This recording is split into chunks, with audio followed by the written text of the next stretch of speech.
I'm Daniel, the past life regressionist, and it's time to begin. Lift off and the clock has started.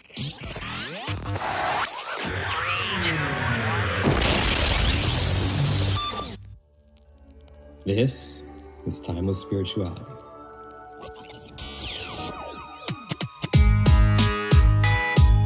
Enjoy each of your time.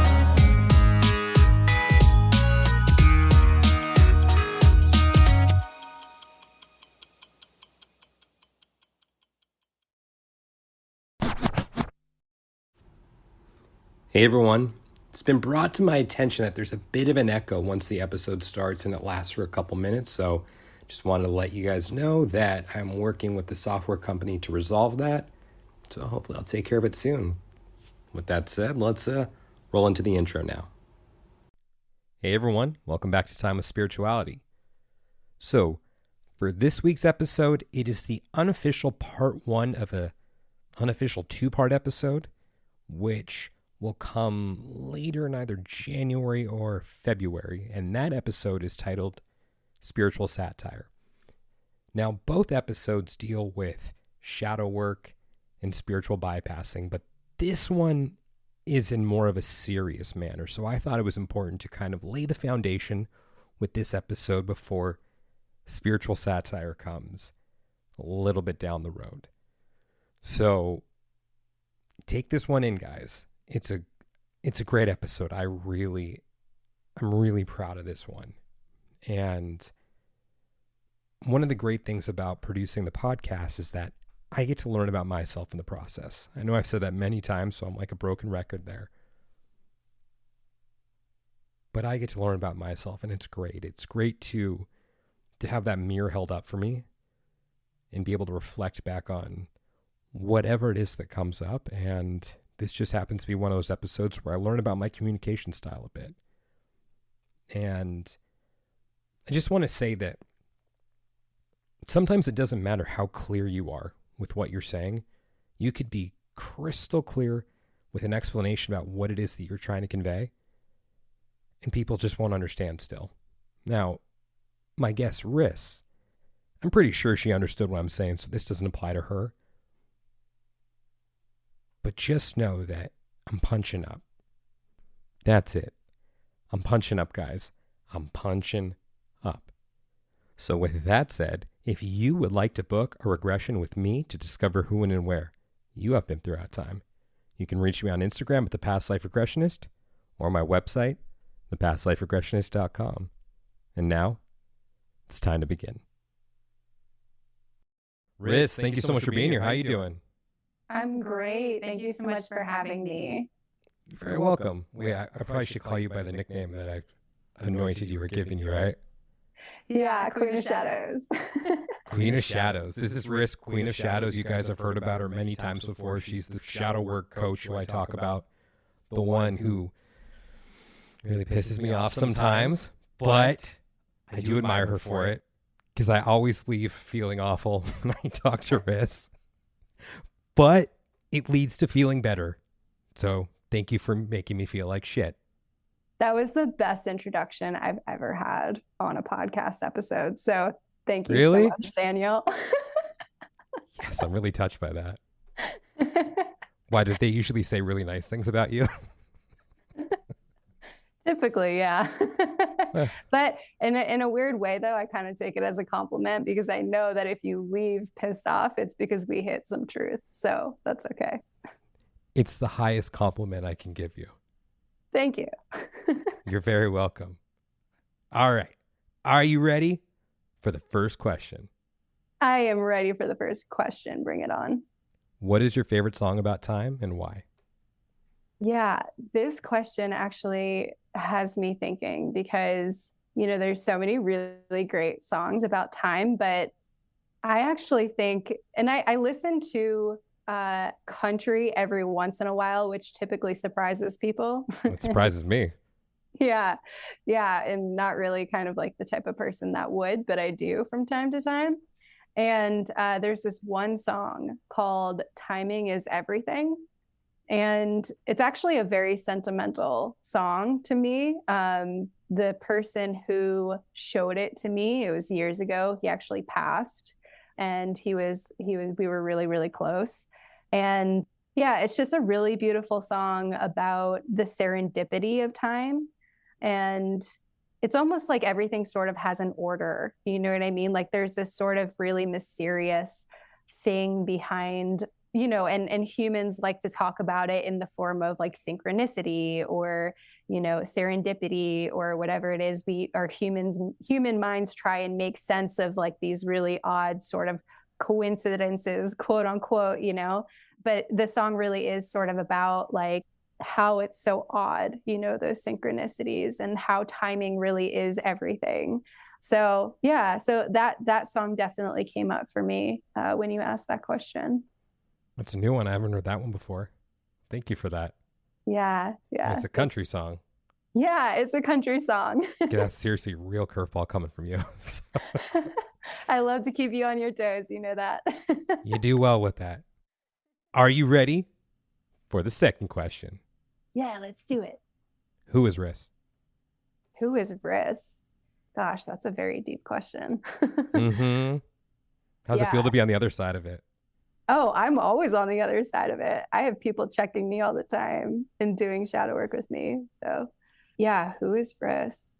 Well, right now, I am someone who is passionate about understanding the inner workings of the mind in order to really hack the subconscious and help people really reach their highest potentials. And the reason why I'm so passionate about that is because I've had to do that in my own life. And it completely sent me down another road that I was on before. I was actually a scientist before what I do now. And I actually had, speaking of timing is everything, relating back to the song that I was talking about, I had a really odd sort of timing thing happen to me when I was in college, and it changed everything. It was something that happened to me and it changed absolutely everything. And I knew from that day that I wasn't going to be a scientist. And I wanted to devote my life to really understanding the inner workings of my mind and help other people to do the same. And so that, I think, is such a big part of my journey. Who is Riss is such a big question, like it would be that for anyone, you know what I mean? Like that's a big question for anyone really. But yeah, that's just a little bit about my journey and where I'm at right now and what's really important to me. Thank you for answering. And well, you know me and my chart and how I have trouble letting go of things. Felt so good to check you there for a second, but then when you slapped back and said there are always people checking you, like shit. Haven't quite let go of that yet.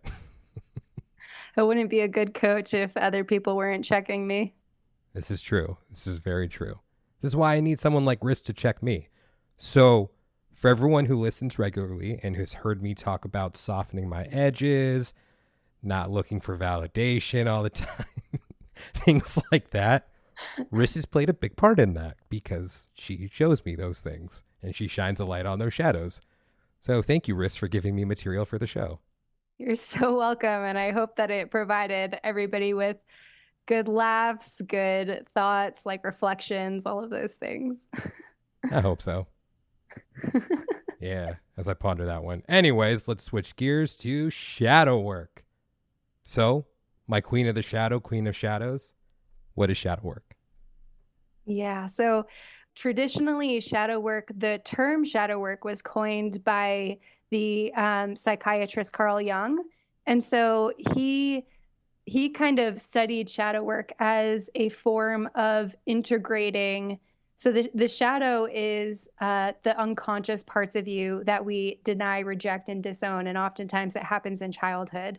So the theory is that we kind of come into this world as a whole person, As babies, as children, we are whole. We don't have problems saying no when we mean no, saying yes when we mean yes. We don't have a problem expressing our emotions. We cry when we're upset. We say it when we're hungry. Like, we have no problem advocating for our whole self. And not that we're even really conscious that we're whole at that point. You know what I mean? It's just that's just how the state that we enter into the world.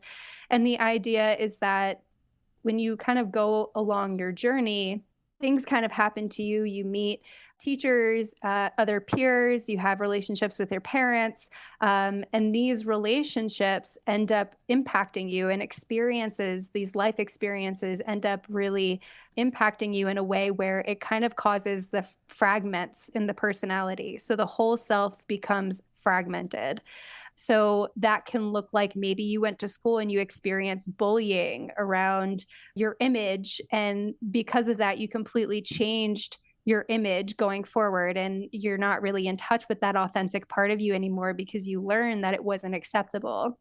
And so shadow work is really a process of actually reclaiming those parts of you. And typically when we move from shadow, when we act from shadow, which, is so deeply part of the human experience. But when we act from shadow, we can choose the wrong partners. We can choose the wrong career path. We can end up, just going down roads that are really not in alignment with who we are as a person and our authentic selves and our whole selves. And so shadow work is really a process of reclaiming the whole version of yourself and learning to love and accept and advocate for that person. So it's really, really powerful work. It's very deep. A lot of it kind of goes into the unconscious, but also the subconscious. And so the more traditional way of doing shadow work with Carl Jung is like dream work, really kind of getting into those like unconscious states of mind. But, I really work a lot on the subconscious levels as well with my clients. I don't do a ton of dream work yet. I'm thinking about actually incorporating it into my practice. So we'll see where that goes. But as of right now, a lot of it is like reclamation, and learning how to advocate for the authentic self. Why do you feel that it's easier to operate from the shadows? I think it's because that's such a great question. Why do you think it's easier to operate from the shadows? I think it's because it's familiar. It's familiar, and it's hard to operate and advocate for the authentic self because we risk abandonment. We risk rejection. We risk people not accepting us. And so there's a higher cost, right? There's pain. Whereas when we move from shadow, it's easier because it's a short-term release. You know what I mean? So although it's more painful in the long run, in the short term, you don't necessarily experience that rejection, or you don't feel like you don't feel like you're abandoned, in that moment if you move from that place. The catch though is that you actually reject and abandon yourself, which is even more painful and why it doesn't work in the long run. So the easier sort of piece comes in around more like short-term sort of ways of thinking, which, humans very so often fall into. Can you expand upon the abandonment component there? Absolutely. Yeah. So oftentimes, when we're children, something that my coach said to me a while back is, as children, we can be abandoned. As adults, we cannot. And even if someone does, quote unquote, abandon us in our adult years, it's really the inner child that feels abandoned. So it's not necessarily the adult. And the work is to caretake that inner child versus enmesh with it and become consumed by the abandonment wound. But essentially, early on in childhood, we can experience an abandonment. And that can look like, maybe you had a neglectful parent. They didn't really know, like an avoidant sort of parent who didn't really know how to cater to your needs. They didn't know how to, listen to your emotions. They didn't know how to meet you. And so abandonment is really when somebody abandons you, they leave you hanging when you need them. You know what I mean? You're dependent upon your parent. And so we can have these wounds deep down that go back to childhood, around abandonment. And what happens is later on in life as adults, we act them out in other relationships. So let's say, you did have a neglectful parent who wasn't around much, like maybe they were working a lot, maybe they straight up left, and there's a wound there. There can be a fear. What happens is kids internalize that as it must be my fault, right? There must be something wrong with me. I did it. And so later on, if that's not healed, that shows up in relationship. So when you're in a romantic partner with somebody and the romantic partner, let's say, wants to hang out with their friends instead of you one night, that abandonment wound can actually get kicked up, and you're not conscious of it. Like, you don't know. You just know that you're triggered. You know that you're feeling really anxious. You're feeling like you're not good enough. You're feeling like your partner is doing it on purpose. That's that shadow. That's that abandonment wound. Why do you feel it is that someone will seek out relationships that act out those abandonment wounds? That's such a good question. And this is just purely my opinion. I've heard countless people speak to this as well, obviously, but I think that we choose, if we don't do the shadow work and we don't do the inner work, I think we will choose partners who mirror those wounds because we're trying to recorrect the past. So in our minds, we're in a cycle where we're trying to prove to the person that we're good enough that they can't leave us. You know what I mean? So whatever happened in the past, maybe, going back to the example, maybe you had a parent who left when you were a child, and you internalize that as being something wrong with you. You can have this wound that you're not good enough, right? And so you spend so much time trying to prove that you're good enough to other people so they don't abandon you. And so you'll attract a partner who will leave so you can try and convince this person that you are good enough. You know what I mean? So it's kind of like the past hijacking your consciousness and leading you to choose partners that actually aren't in alignment with your whole self. So you'll choose partners that mirror the story that you're not good enough. My coach always said, you either choose people who validate your stories or choose people who will challenge your stories. So that basically means you'll choose people who confirm that you're not good enough in your head, or you'll choose people who make you face that story as being untrue. And it can be incredibly uncomfortable to do that, to actually admit that we're good enough. And so it's very, very powerful work. Yeah. So I understand that the go-to when it comes to shadow work can typically be relationships used as the example, but how else does shadow work show up outside of relationships? Yeah. So it can show up in career. That's actually what happened with my own path. I chose to be a scientist from a very shadowy place, and it never felt authentic. It always felt wrong. As a child, I was not, really into science. I was actually an artist. I was winning art competitions at a very early age. I was very good at things that I do now, like I was very good at working with people, psychology, emotional intelligence. Like those were all sorts of things that were actually very a part of who I am as a person. But I chose that career path from a very shadowy place, and I was unhappy. I felt awful on that career path about myself. And I chose that career path because it validated the stories that I had about myself. And it was so painful. And it took a lot of work and courage to actually step in onto a path that was more in alignment with my authentic self and challenge those stories that I had about myself. This feels weird right now. I'm not used to having a conversation with you like this. I mean, thank you for sharing that, because our conversations usually go a little more like you shining a light on something for me and me being like, why? This is weird. This is so foreign. Like, who is this person? What have you done with this woman who always pisses me off? Well, now I get to show you how I've been pissed off in the past. So yeah, I'm cool with that. And also, Riss has the coolest rising sign. I just have to say that. I'm a fan of the Aquarius rising. Just want to give you a shout out for that one. I think it's the best of the 12. And I know people say, oh, we love all our children the same and everything. I don't look at rising signs that way. and there's no bias at all. No, there's bias there. I mean, to I'm me, kidding. the other 11 are all the same. But there's one that stands above the rest. So I just want to give you props for being born at the right time.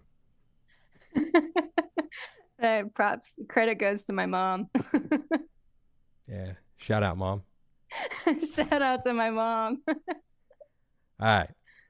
Let's talk about some spiritual bypassing now, as that was our segue, talking about how Aquarius rising is the best sign of all.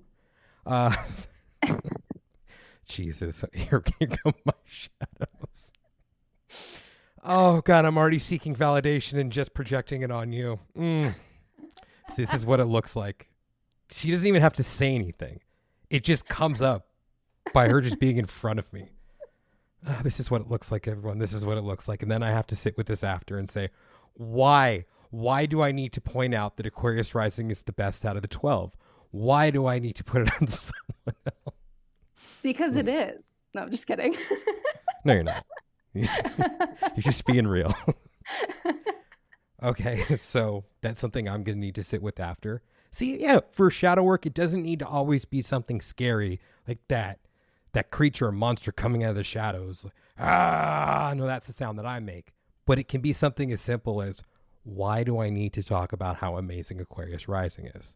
Yeah, it's honestly just curiosity.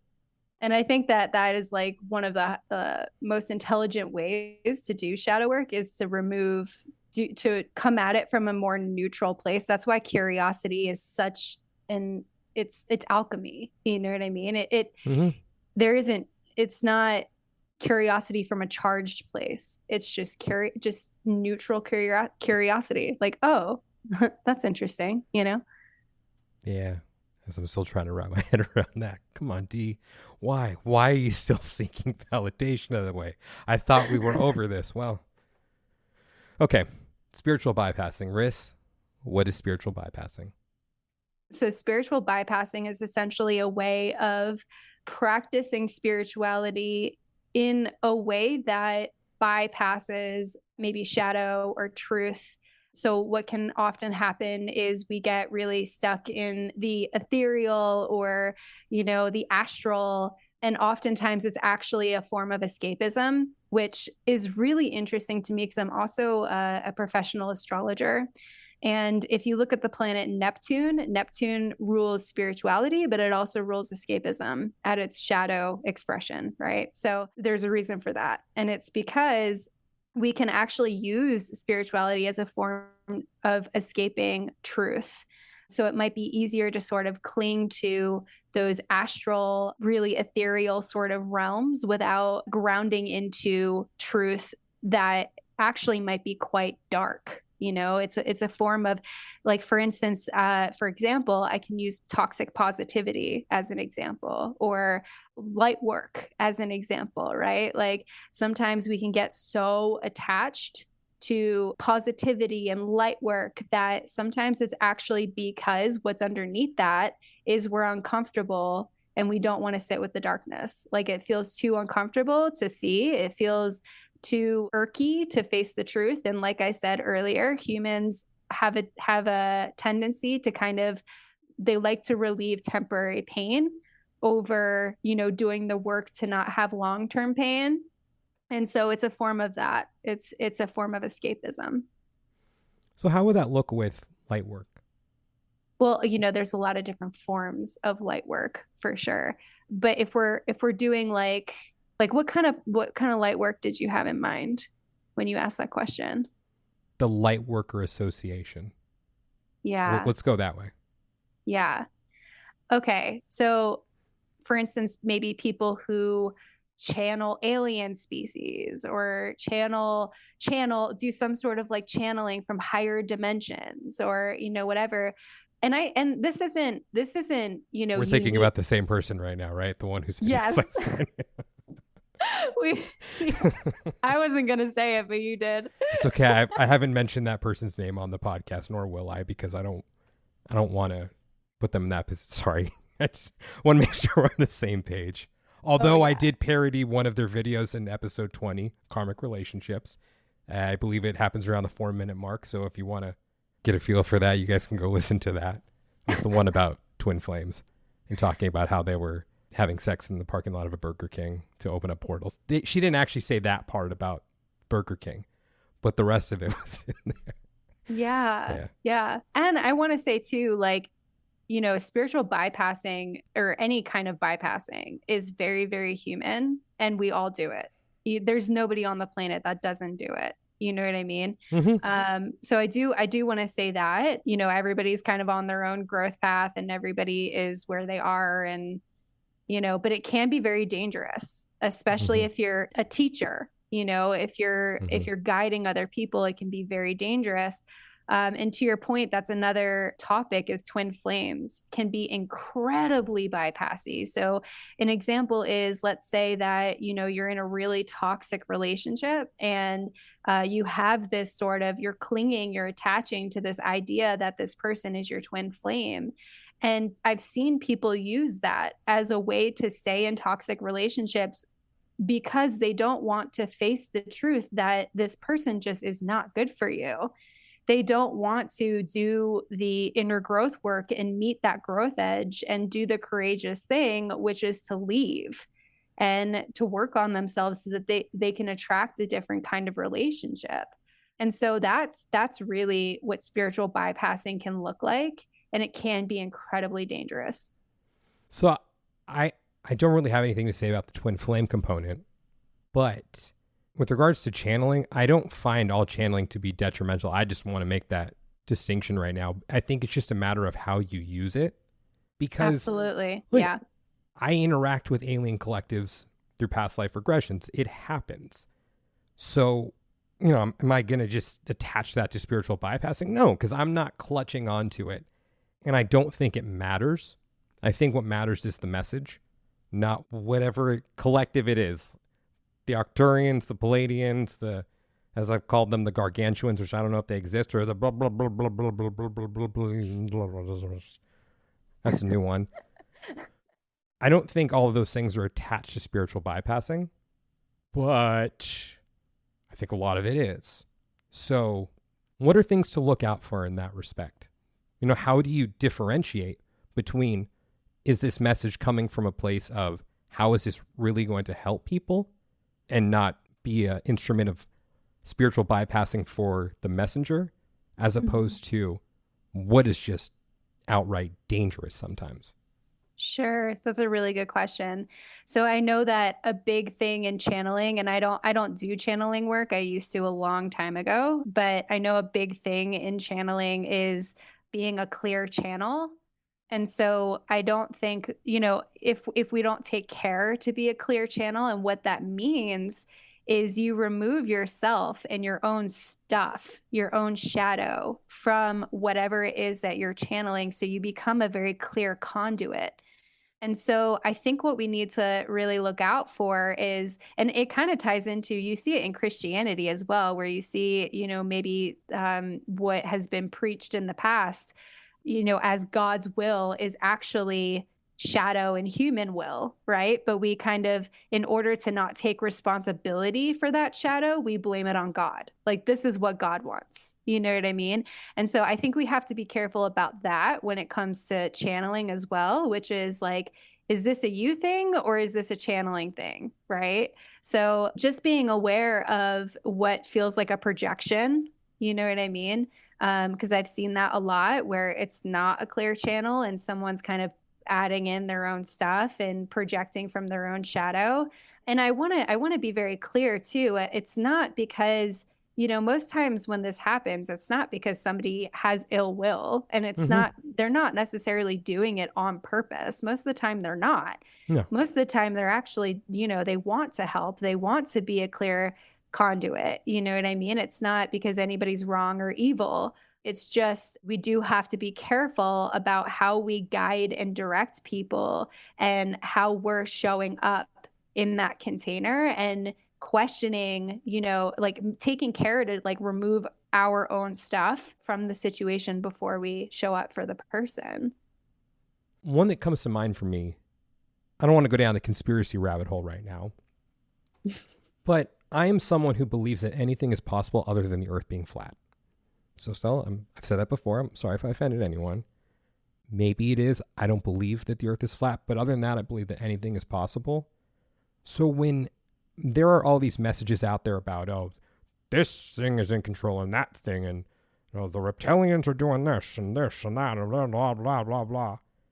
I see a lot of that as a form of spiritual bypassing, even though I believe that it may be a possibility that there are more nefarious groups orchestrating things or controlling things or pulling the strings. I believe it's possible. However, even if it is real and happening, how do you see that as a form of spiritual bypassing, the ones who are out there really trying to shout about this from the rooftops? Yeah, I mean, when you say like, how is this a form of spiritual bypassing? Can you elaborate on what you mean?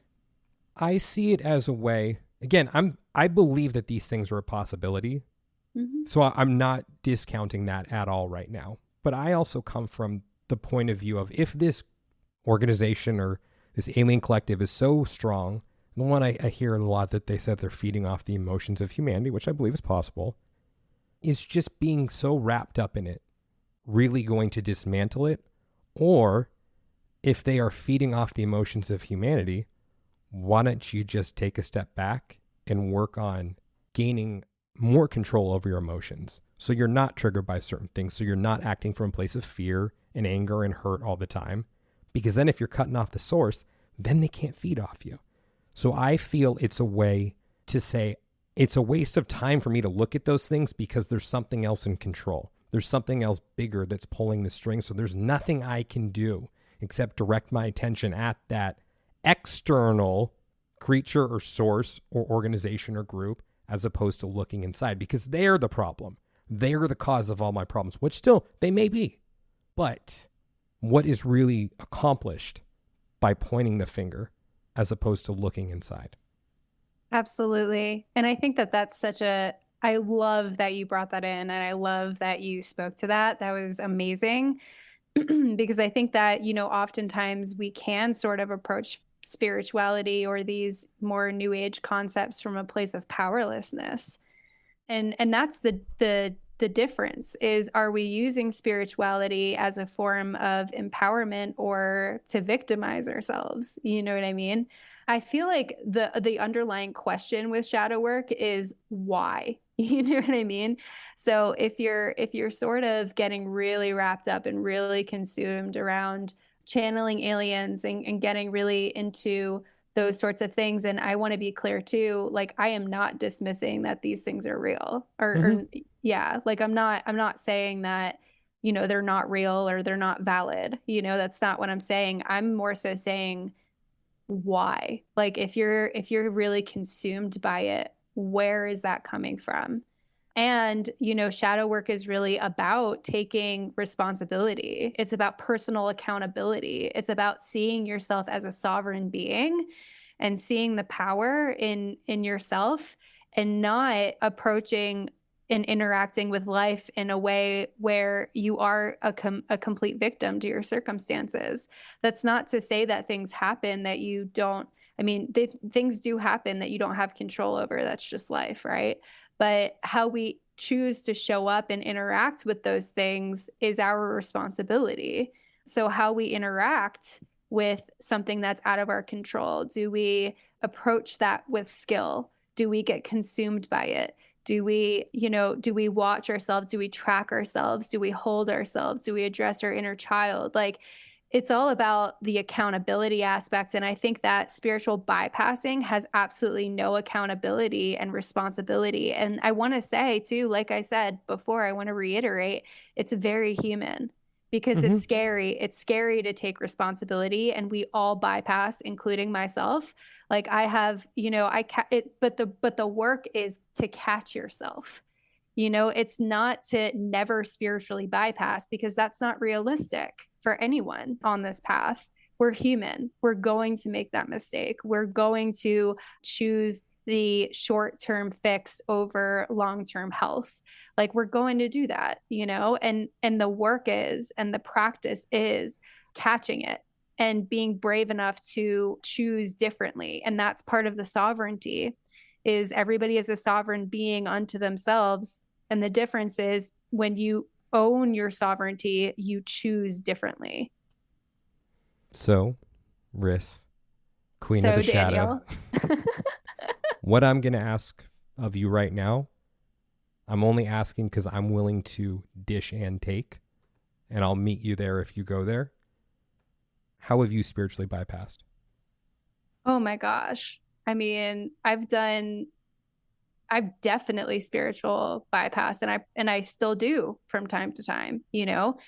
It can be very unconscious. You don't realize you're doing it until after, but the practice is forgiving yourself when you do. But let's see specifically. I would say at another time in my life, I have, yeah. So, okay, I'm thinking of something specific. I think I've been on this path for a very long time now. And in the beginning, I think that I used spirituality actually from a very shadowy place in the beginning. Like I practiced spirituality from a shadowy place, and wasn't conscious of it.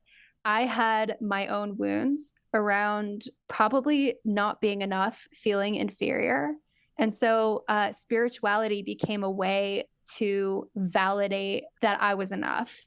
And the reason is because as I started practicing it, as I started to really meditate, as I started to really step into my truth and study the unconscious mind and the subconscious mind, I had that realization, I'm really good at this. You know what I mean? Like this is something I'm really good at. And it ties into the shadow of my career path in the past when I chose to be a scientist.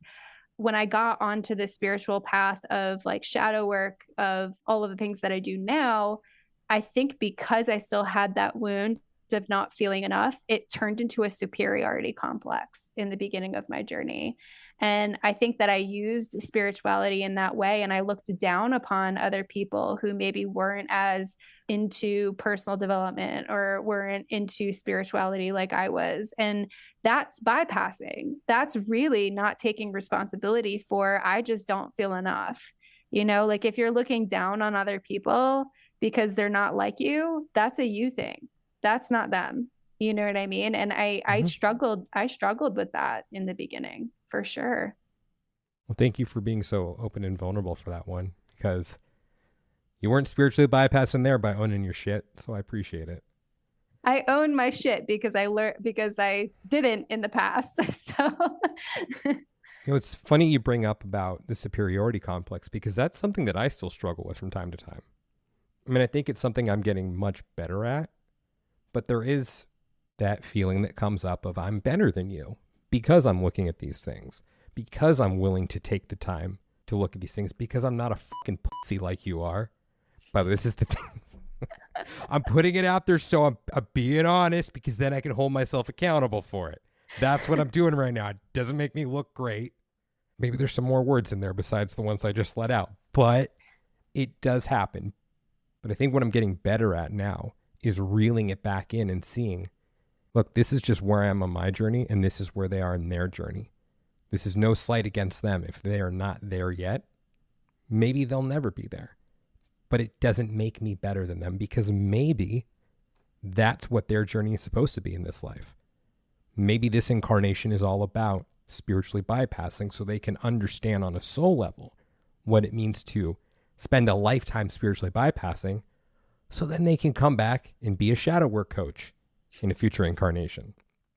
Maybe that's what the system is asking of this individual in this lifetime. So I'm glad that you brought that up. I'll talk a little bit about how I've spiritually bypassed in the past. Bypassed, B-A-S-S-E-D. P-A-S-T for the past. Okay, yeah. Comes my grammar brain there. How I've spiritually bypassed in the past. That's a tongue twister a bit. So for me, I think it started in my late 20s, and it came from a place of feeling like I was here to make a difference, but not having any clear direction or any idea of what that is or what that was at the time. And then I came around to all this and started hearing about light workers, star seeds, purpose, here to save the planet. And I got a little wrapped up in it. Now, fortunately, I wasn't someone who was very vocal about these things, so I wasn't out there making an ass out of myself. Oh, there it is. See, I caught myself there. I was doing it. By saying that, I was doing it. That was the superiority, right? That was superiority complex. I can't even say the word. Shit. Throat chakra stuff.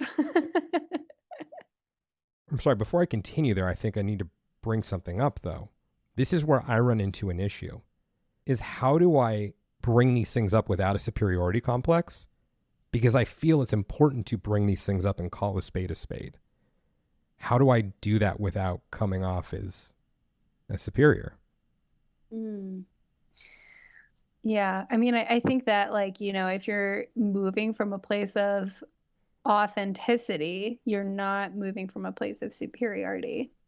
And if you move from a place of authenticity, you don't really have control over how other people perceive you. So I think the deeper question is not worrying about how it's going to come off, and more so placing the attention inward of, like, how do I show up authentically? So one of the things that Riss and I covered, and this is about 1.5 years ago at this point, was how I wanted to show up in the world. And what it really boiled down to, which Riss held this dirty ass beautiful mirror up for me.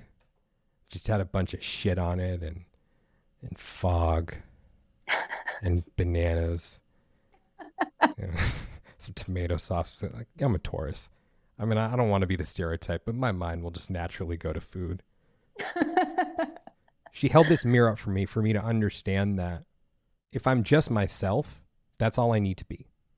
The second I try being anything other than me is when I'm veering off of authenticity or I'm trying too hard. So the struggle that's coming up for me right now is me saying those people are just a bunch of fucking pussies. That's me being authentic. Maybe there's a superiority complex that does accompany it a bit, but there's that authentic part of me that's saying, I just need to call it what it is and not mince my words, because I think someone needs to say it. And as long as I'm not punching down, I think that's the distinction that needs to be made too, is that I'm punching up. Because I think sometimes you need to punch up in order to knock someone off their high horse. Riss, I know you have some words about this, so. No, honestly, I was just listening. Yeah, I mean, I definitely agree with that. I think that sometimes just being yourself punches people up and you don't even need to try. You know what I mean? Like, you just even bringing how you really feel about something, because that's really authentic expression, is like bringing how you actually, what's real. You know what I mean? And sometimes, like, if you do just focus on being authentic, sometimes that is the punch up. You know what I mean? Mm-hmm. As we've talked about in my mirror sessions, I get triggered by people who are taking what I perceive to be others, or people taking others down with them because they are spiritually bypassing themselves. That's where I get triggered, because I'm thinking this isn't right. This isn't right that you're letting everyone get caught up in your own shit because you're too much of a pussy to look at Johnny Tompkins or Brennan Huff. I don't know who Johnny Tompkins is, but Brennan Huff was from Step Brothers, stealing your lunch when you were 7 years old. Like, you fucking pussy, look at that shit instead of taking hundreds of thousands of people down with you. So the videos that I send to Riss of this one particular person, I'm massively entertained by these videos. Massively entertained. But there was one where Riss and I said to each other, this is dangerous. What this person is saying has the potential to be very dangerous. And we're not talking about, a couple 4-letter words being thrown around to someone. What this person was saying has the potential to kill someone because it feeds an obsession. And what I'm talking about particularly had to do with twin flames. And I believe in this video, what the person said, or was in the description of it, is sometimes your twin flame, or not sometimes, don't quote me on this one, or your twin flame will ignore you because they love you that much. Oh, God. Right? And it's, to me, that is so dangerous, because if you're telling someone that they're ghosting you or ignoring you because they love you that much, well, what happens when that person starts stalking that person and then sees them with someone else and takes a knife and slits someone's throat. Look, maybe that was extreme, but maybe it wasn't. But I think obsession can take you to those levels. So I think it's dangerous. So that's where I get triggered, because this person, I came across their account probably about 6 months ago, and I've seen that account grow so much. So much. Of course, there's that part of me that's pissed off because I'm doing what I believe to do, or to be the right thing, which is not playing into those things, not bringing up the sexy buzzwords, or not talking about all the sessions I do with the aliens and stuff, and focusing on doing an episode about shadow work, and seeing these people grow because they're playing that way. I get triggered by it, but maybe it's my altruistic nature in a sense of only focusing on, this is going to get someone killed. This is why I'm being triggered by it. Or why won't this person look at their shit? And they grow and take people down with them. And then I go to the extreme of, maybe it's because these people need to be taken down this dark path by this cult leader so they can find their way back. Because for me, what I didn't get a chance to touch on a few minutes ago, because I got triggered as I was talking by myself, was the way that I spiritually bypassed was by getting caught up in all that. I never went down the twin flame route. I never, just, it wasn't my jam. But I got caught up in purpose and being a light worker and being the ones who are here to change the planet and save the planet and uplift it to the 57,000th dimension. Oh, wait. No. We're going to do the 65,000th dimension now, because 58th was so last week. That's what I got caught up in, because really what I was doing was making a choice, whether it was consciously or unconsciously, to not look at my shit, because it was easier to put all my focus and attention on uplifting humanity, up-leveling Gaia through the collective consciousness crystalline grid on her merry way into her dance with the universe in the song and dance of all that is, and the divine feminine and masculine, and them fornicating all over Mars and Venus. Boy, I took that. I was really doing well there too. I think you were channeling. Yeah. Who was I, Saturn there? Or was I Neptune? Neptune, definitely. Yeah, it's Neptune. But that's how I spiritually bypassed, because it was easier for me to look at the world through that lens, because everything else became irrelevant to me. I said I don't need to look at those things, because what's that going to do? How is that going to help the earth? How is that going to help raise humanity to a new level of consciousness? And the answer was it wasn't. But that's okay. Then the flip side of it was, wait, what if that is the way to do it? What if the way to help uplift humanity is to look at my own shit and take a step back from all of that and really take the time to start working on myself, and then put me in a better position to help others? Because here's the other kicker. For some of that time, I was a past life regressionist. Good thing about me, though, at the time was I still wasn't completely sold. So I don't believe I was taking others down with me, because I wasn't out there perpetuating things. But I was so caught up in it still as a way just to bypass myself that I just chose not to look at it. But I believe that I became a much better practitioner once I decided to take a step back and be selfish and focus on myself and say, fuck the rest of the world for a little while, for a couple of years. Like, they can hurt themselves in the meantime or whatever it is. Like, I'm not going to, me being out there talking about all this stuff is not going to change things.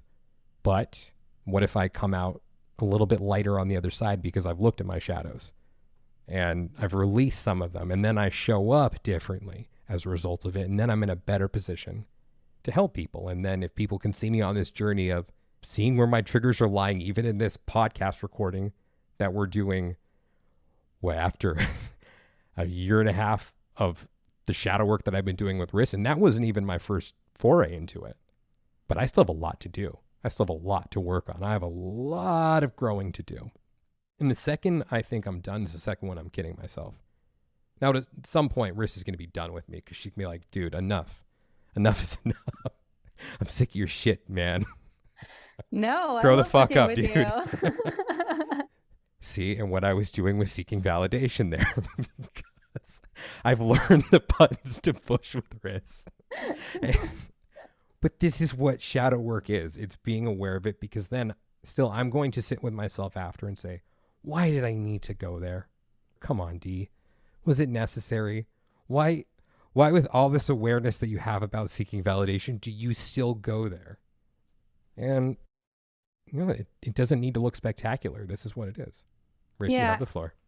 Something that I think is really important to say, when we do shadow work, it's not necessarily to, like I have this image of like the extremist Christians that like whip themselves if they're bad. You know what I mean? It's not necessarily about that either. It's just it's not about judging ourselves. It's really just about like being conscious of how we're showing up and choosing to do things differently. And I think that I really like that, you talked about doing all of this sort of like astral work and really tying your purpose up into that. You know what I mean? And again, like the shadow work question would be, what is the attachment to purpose? What is that? Why? Where is that coming from?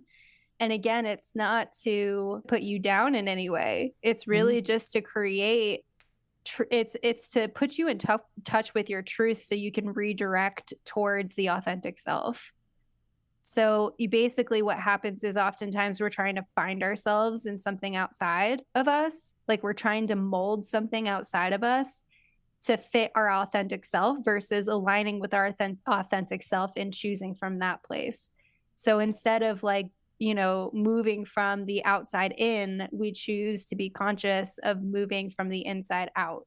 And so it's a process of really just allowing yourself to redirect and to kind of ask those deeper questions so you can follow a path that feels more in alignment with truth. It's really just connecting to truth, and sometimes when we can get really caught up in trying to find ourselves outside of us and trying to escape ourselves. A lot of it is like escaping ourselves, and when we get so caught up in that, that's when it can kind of become a little bit dangerous, and you tend to attract people who are doing the same thing. So yeah, just wanted to speak to that. I think it's interesting that you bring that up, because even when you pose that question, I thought about my answer and realized that my answer in and of itself may be spiritually bypassing. But then, as I'm teeing it up right now, it's about what I'm about to say. But then thinking, is it really? Because maybe this is the way that I genuinely view the universe and the way that things work. And that answer is, I don't believe that anyone is truly selfless. I don't. I believe that some people may think they are. Maybe if you've been sitting in a cave meditating for the last 30 years, maybe you're completely selfless. But in the world that we live in, I don't believe that any person is truly selfless, at least on a subconscious level. Because the way that I view the universe is that there really is a karmic balance that takes place. So that in the act of doing whatever it is that you're doing, you're balancing something out or racking up points in one way or another. So maybe consciously it is a truly selfless act. But on a soul level, there's something different. Now, then the question becomes, well, do souls really operate that way? When we're operating outside of the third dimension, is that the way that we look at things? And with purpose, I think it's just a matter, ultimately, of looking for approval, of validation, of having something reflected back at you that says you're making a difference. You're changing things. I'd be lying if I said otherwise. Absolutely. Yeah. And I understand this too, because I went really deep down the purpose rabbit hole. And I want to say too, like, to your point earlier, like some people need to just sort of like go through that path in order to find themselves. They have to sort of get lost in order to come back to their truth, which is, oh, it was me all along, right? Which is typically the truth that we return to, that the answer was within, all of those pieces. But yeah, I mean, I definitely went through my own journey with that too, of clinging to purpose and what that means. I am grateful for it because I do what I do now, and because I went down that path. But Yeah, I think that we can kind of, if we don't practice shadow work, we can kind of just get lost in that and never actually come back home. You know what I mean? To ourselves. That can definitely be where things kind of go awry for sure. I think the journey is really all that matters ultimately. Because I don't know if I've ever shared this with you, but one of the things, there were really maybe 2 or 3 catalyst moments that brought me to this place of realizing I needed to take a step back and evaluate things from a more personal inner level. One of those things was one of my mentors, who was a great person, very knowledgeable, but also caught up in their own path. When I had mentioned to them that I was going to start an astrology course, or start taking an astrology course, they said to me, "That's a waste of time. You're too gifted. You're too important to waste your time with that." What was really interesting is that you'd think that that would play to my ego. But that comment really made me raise an eyebrow, thinking, well, why does that mean that I can't learn astrology? How does that have anything to do with me being special? It doesn't. So I started to see this person as something other than up on this pedestal, and realizing that maybe specialness was coming from a wound of theirs. And that was very helpful for me to see that. Now, what's also really cool is that was almost 6 years ago. So I've seen that person grow in those 6 years as well. And I don't think that they are operating from the same place that they were at that time. And it's those little things. So just keep an eye out also for the people who are your mentors, and just realize that they're human too, and that they may be projecting stuff on anyone, because I like to think that I'm becoming more and more self-aware every day, but I'm sure that I'm still projecting stuff every day. And just because I'm owning it doesn't make it right. Maybe I'll get better in time. Thank you so much for speaking to that. Riss, this is my show. You're not supposed to take over that way. Damn it. Sorry. Where's that coming from, Daniel? Where's that coming from? Right, she's trying to move in on my territory right now and take over? No, that's not the way this works. But thank you, Riss. I really appreciate that. I'm just messing with you. No, you're not. Nah, I mean, in all seriousness, I appreciate you so much. You have changed my life in ways that if I sat down for 5 minutes and really put my thoughts together, I could probably comprehend it and articulate it to you, but I don't want to. So to say you've really made a difference in my life. And I think that it shows just in the way that I show up. Because I think I even mentioned today in the podcast, like, this podcast is about my journey. I made it very clear in the very first episode that while the spotlight is on the guests, ultimately the show as a whole is about my journey and allowing people to see me on my path and see where I'm starting from the beginning of the podcast and wherever it is I ultimately end up, and seeing that I am a flawed human and that I do make mistakes and that I'm going to say stupid things a lot, and that maybe those stupid things will start coming more far and few in between. But I believe that you are one of those people who are really paramount for the growth that I believe is transparent through these episodes in this place where I'm at now as opposed to a year ago. So I want to thank you from the bottom of my heart for that. Not only for me, but there's a lot of people I know who have worked with you whose lives have changed. And I'm just thinking, damn. Like, you do well. And I believe in you. And I believe that you're here to make a difference. And with that, I want you to take the floor now and talk about what you're here to offer the world. Thank you so much for saying that. It truly means the world to me. I mean, my heart just lit up, like, hearing you say that. And seriously, it's such an honor and such a blessing. Every single client I have is also a teacher for me too. They're always a mirror. They're always a teacher. They're always helping me grow too. And so I am eternally grateful for you and all of my clients. I would not be here without any of you. And it's seriously such a blessing and such an honor. So yeah, I offer one-on-one shadow work coaching, and within a coaching container over several weeks, I meet with clients every single week and we do shadow work together. And I also host new and full moon ceremonies, which my clients get access to. So the new and full moon ceremonies are really special because they bring my community together. A lot of the people who come to my ceremonies are my current clients or shadow work clients that have worked with me in the past who keep coming. And then it's also a mixture of people who are new and want to try it on and are interested. Like I said before, I'm also an astrologer. And so I always weave in astrology. And I also offer one-on-one astrology readings as well. I always weave in shadow work into my astrology sessions because I'm so passionate about it. But that's really what I'm here to offer. Well, I'm glad you're here. Thank you. I'm glad to be here too. And where can everyone reach you? So I have a website. It's www.marisacottrill.com. How do you spell that? MARISACOTTRILL.com. I also am very active on Instagram at All My Ancestors. And then I also have a TikTok, which is at all_my_ancestors. I'm also the house astrologer for the brand Tamed Wild, and I run the moon musing section on the Magic and Alchemy blog. And I've also been on their podcast a few times on the Magic and Alchemy podcast. So definitely look out for my Tamed Wild work. I write about new and full moon astrology every single month, and there's always personal development themes tied into it. So definitely watch out for that too. And she's an Aquarius rising. And Aquarius sun. And Mercury and Saturn. I just couldn't resist. Thank you so much for coming on, and just thank you for being you. Thank you so much for having me, Daniel. It's been such a pleasure to come on to your podcast today.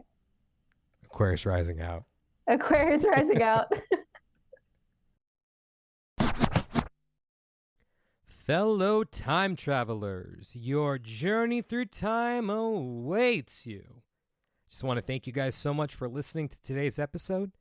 And if you're interested in discovering who, when, and where you have been throughout time, and you'd like to book a sesh with me, just go ahead and send me a message on Instagram at The Past Life Regressionist, or you can reach me through my website, yourpastliferegressionist.com.